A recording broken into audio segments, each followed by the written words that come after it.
Hello, hello. My name is Linda, also known as Tortajala around the internet, and I love creative journaling and all things stationery. And today I have something super exciting to share because finally, I have received my Esterbrook Estie Coffee Monster Co. collaboration pen. I ordered this on April 5th and it wasn't supposed to ship until April 9th, but I had ordered the ink as well and the blotter papers and all that kind of stuff, and everything was delayed because it was like sold out everywhere. And I also asked to get a pen without any of the red swirls that I started to see in people's unboxings. Like, I just asked them to open it up and actually choose whichever one was the closest to like the marketing photos, so that I wouldn't be like too surprised. So, of course, I had to wait for like an additional batch of shipments to arrive. So, they finally arrived in May. And then I bought this from Apple Boom, by the way. And so I got everything, and I think it shipped out like Thursday night or Friday morning or something.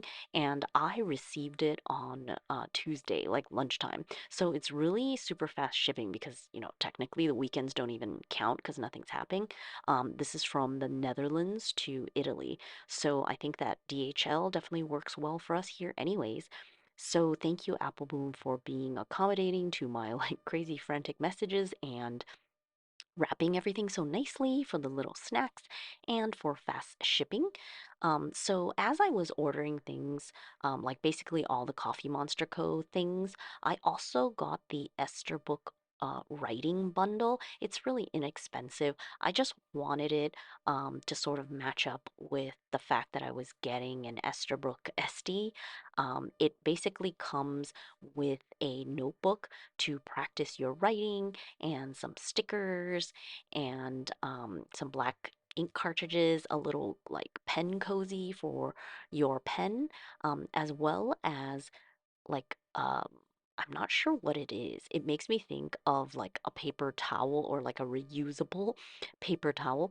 But from what I've heard and other people's unboxings, is that it is a sheet with the alphabet on it. You're supposed to be able to write on it, and then you just wash it so all the ink goes away, and then you can use it again to practice your writing. So I think that's pretty cool. So yeah, I got this silver colored pen cozy. It totally makes me think of like a winter jacket. So I think that's really cute. And so just a regular little notebook for practice. And of course, the stickers, which I guess are like nothing special in a sense. It just says writing matters and like Esterbrook. But yeah, I am a sticker fiend. So I just, threw in the bundle. I think it was like 10 euro or something like that. Um, so I just decided to get it so that I could um, have all the Esterbrook SD things all together and use it also to practice my handwriting, which will be very fun in using my fountain pens. And the black ink cartridges, I think they're like short international ink cartridges, which is handy when you travel, because then you don't have to bring like bottled ink or anything like that, and everything's contained in cartridges. So you can just bring those and use it once you get to the destination, so that you don't have like issues of your pen, leaking and things like that. That's what I would do anyways, just use cartridges. Yeah, so just very quickly, that is the Esterbrook writing bundle. I just wanted to share it if you haven't seen it. But of course, the main attraction of this video is the Esterbrook Estie pen collaboration, the Coffee Monsters Co. Helen designing it, and this is my very first Esterbrook Estie. And at this point in my like fountain pen adventures, it is the most I've paid for a fountain pen. Um, Also because it's like retail price. Um, but it's the most that I've paid, like me personally. I don't know about the worth of a pen because I've gotten some pens discounted, but the most that I have paid for a pen, this special limited edition Estie. It's like around 195 euros and, something comparable in the States as well. So I got the medium nib.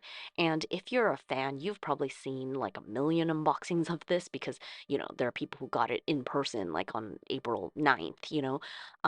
But I was so excited. I just had to dig into this. But basically, the packaging is beautiful. It is designed by Helen. It's all Coffee Monster Co.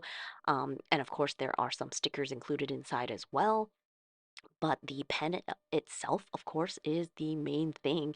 And I had also bought like the blotter papers, which was on my list to buy, maybe like the Jacques Herbon versions or something, because I've been just using like loose sheets of paper as blotter papers, which is not really great because it ends up smearing things more than helping. So I'm happy to get like some actual, blotter paper to use.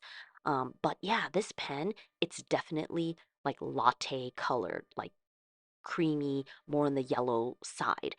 Later on, I will definitely show you a comparison with my TWSBI Cream Rose Gold. But even if you look at it on top of like these white blotter papers, you can see that it is that yellowish, sort of very light latte coffee tone, and it has gold trim.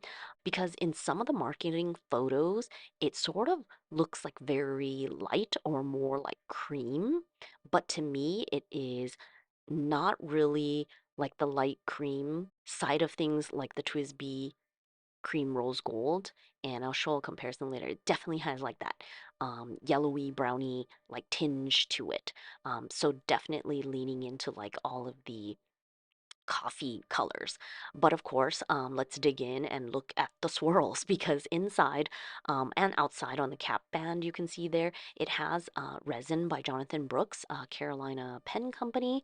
They basically created the resin for this outside like cap band as well as the grip section on the inside. So you can see that I got like a pretty nice like distribution, and what I was referring to in the beginning was to not get like the red, which I suppose it's not really supposed to be red. It's supposed to be like the coffee, more brown mid-tone color of swirls. And I think that's the part that's actually more glittery part in it. But in some pens, maybe they got like too much of that and it sort of comes out looking sort of reddish. And I saw some people's unboxings and I was sort of freaking out about it because like I didn't want to get that. That's why I guess in the end it took so long because I asked Apple Bloom to like look, at the pen and get one that was more traditional, like light and dark espresso kind of colors. And I'm definitely very happy with what I got. It was like a sigh of relief when I saw the swirls because I was like, "Ooh, okay, I got something that I really like." And I actually think that it's interesting because, whenever you buy a pen online that has like any kind of variation, like in the resins, oh my gosh, it's always going to be a surprise, right? Because you just don't know what you're going to get. There is variation. It's funny how we do this to ourselves, but I definitely would recommend, if possible, if you could buy it in person.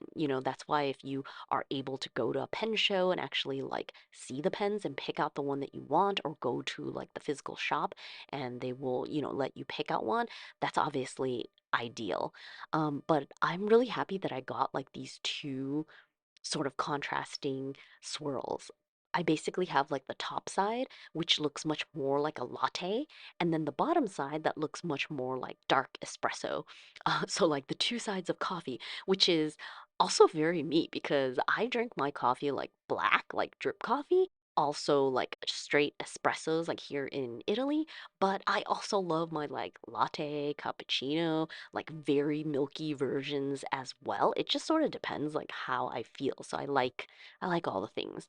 And my brother always jokes that I'm like just drinking milk with a dash of coffee because there's like so much milk in it.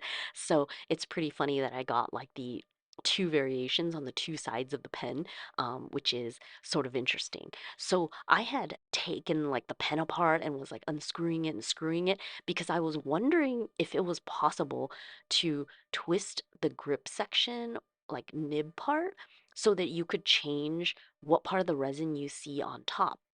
But of course, the way that like the way that Esterbrook Estes work, anyways, the nib unit just screws in, right, to the pen um, grip section. And so, of course, it screws into a particular spot because you got to make sure that it's totally screwed in. But so at the moment when I was unboxing this, I was like, oh, okay, so this is how it is. I can't really change it. But now I'm realizing, can't I also take the feed and nib out of the uh, nib unit that I was screwing in and change the angle? Or is that set with notches? Because sometimes certain pens, like certain nib housings, they have like notches in them, so it fits only like a particular way. But other times it's like a circular thing and it's just like friction fit in. So you could technically pull it out and like move it some angle, degrees, and then push it back in, like it's supposed to be flexible in that way. So I'll have to take a look at that later on to see if it's possible. Because I think that it would be so fun to change the angle so that sometimes I would see the latte side and sometimes I would see the espresso side, or, halfway through and just see how I feel about it because in this case, it makes such a difference because the grip section there is like so different, right, in terms of the resin. So that's an interesting thing to think about. So right now I'm going to try and ink this up without making too much of a mess. There was sort of like some crusty stuff on the top of the ink bottle when I opened it up. But this is the Forgotten Iced Coffee ink that came with this whole like collection. So I try to use my Kakimori nib to like spread some on the page, and I'm so sorry for things being out of focus. It will go in and out because I keep like moving things up close to the camera so it focuses, but then I move it back down and it doesn't like autofocus, and yeah, a whole thing. I will try to fast forward through the unfocused parts. I am inking this up with the ink that comes with this collection, and I just realized that I didn't even like flush this pen or wash it or anything. I'm so impatient, so I just went in and inked it. Thankfully, everything worked, and it doesn't seem like there's an issue. But sometimes I realize that I'm doing things like all the wrong way because obviously you should wash your new pen first if possible because you're sort of getting rid of all like the manufacturing, there could be like dust or who knows what, right? And that could slightly affect your writing experience. And I think I have experienced that before because sometimes like something about the pen just seems like not perfect or whatever. And then if you clean it out completely and re-ink it, it's like perfect and you're like, oh, it's probably because it was dirty. You know what I mean? So I probably should have done this differently, but yeah, I could not help myself and just dove in. So one thing to note also, the Esterbrook Estie, it has like a spring cap kind of thing. So like when you unscrew it, it like pops open. That means that when you screw it back in, you have to like actually push it together and then screw. So then it will be closed. You'll feel the resistance. Otherwise, you'll just be like continually turning and not actually, screwing the pen, if that makes sense.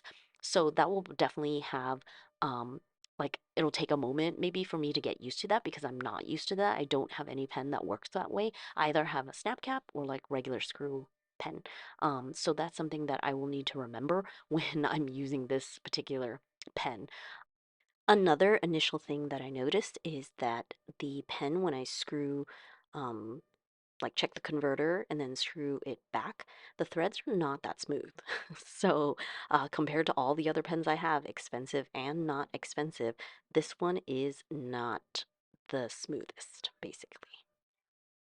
Sorry for the focus and all that kind of stuff, and it is like thundering and storming outside, but I just wanted to get this video done so that I could share it, ASAP kind of thing. It's so crazy. I'm, you know, going through the not fun part of aging, um, in terms of my eyes. I keep like putting on my glasses and taking off my glasses because I'm trying to make my eyes work properly depending on how far I'm looking and what I'm looking at. Obviously, I just need like bifocals, I guess, but I don't know. I feel like it would give me a headache, because all of this vision stuff has always been very challenging for me, and even wearing glasses sometimes can be bothersome. So yeah, that's a whole other thing. But here I'm just playing with the nib and testing and writing with the ink, and I'm not sure if it's one of those instances where the more you use it, the better it'll get kind of thing.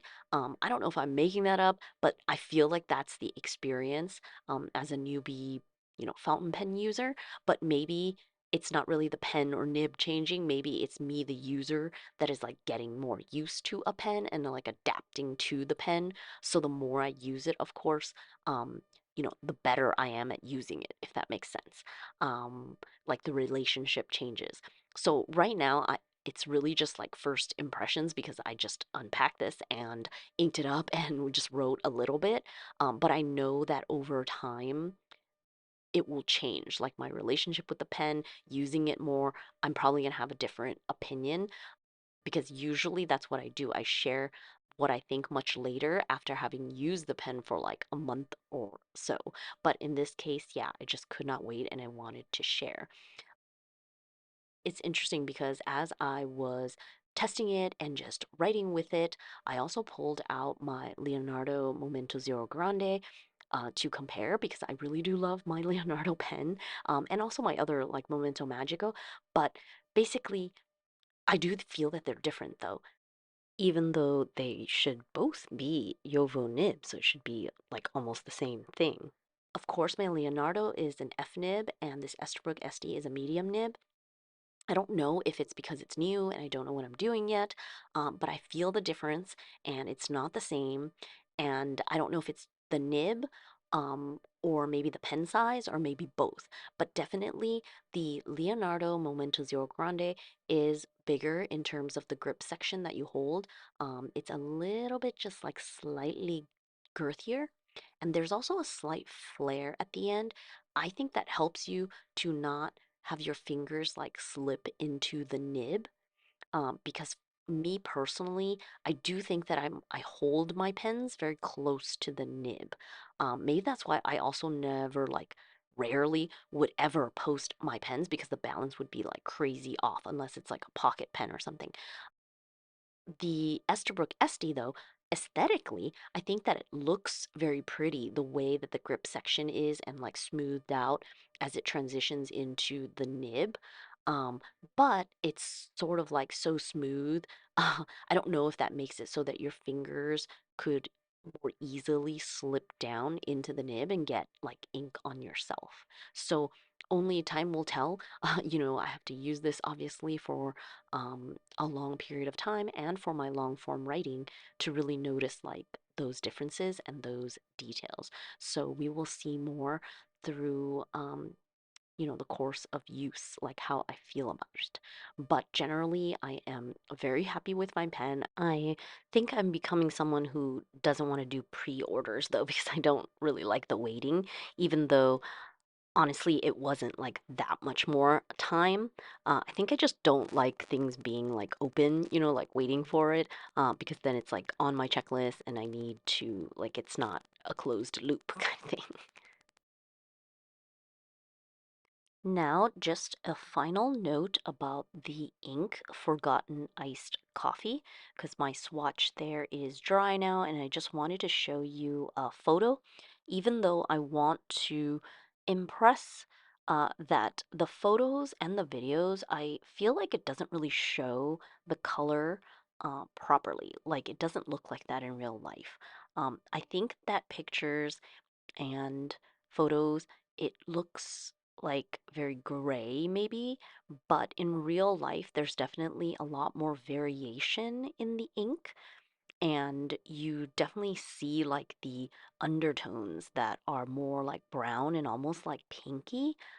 And I noticed that when I write with the ink, when it first goes down, it's a very juicy nib. I have a medium nib and it looks very dark, like almost black. But then when the line dries and the writing dries, you'll see that it looks like very matte and then you see like those lighter colors coming out. So I guess it's like an ink that has that like shading aspect to it and it's just a lot more interesting in person than when I see it like swatched or in photos and things like that. So it's another one of those things where if you can maybe get a sample and that would probably be better to get a better judgment of what this ink truly is like. So now I just wanted to show you some photos comparing some other pens that I have with this Coffee Monsters Co. So that you could see the variation in color that I'm talking about. On the very bottom is like a Jin Hao, like white pen, and then we have the TWSBI cream rose gold. And you can see the Coffee Monsters Co. Esterbrook Estie on top is definitely a completely like different, darker shade of like cream or latte or however it is you want to refer to it. And here I'm showing it in my brown like pencil case. So it's one of those things where like you really do have to see it in person because I feel like the marketing photos, maybe because there's so much light, it makes it seem like it's a whiter or more like light colored pen, but really it does have like this latte cappuccino kind of color to it when you compare it obviously to white. So that is just like the last note that I wanted to mention regarding the pen color. So I hope that that was helpful, and I just wanted to thank you so much for being here and witnessing my unboxing and excitement of inking this pen. I will definitely be using it all this month to really like get a feel for it. And of course, I will definitely report back when I do like my fountain pen chit chats, and I usually try to do one like once a month. So you can check my previous videos if you want to hear some of that fountain pen chit chat while you do something around the house or use your pens and just relaxing and want a video on. So if you like this video, please hit the like button and subscribe if you want to see more stationery videos. Thank you so much for watching. I very much appreciate you being here and supporting me. I wish you well, and until next time, bye.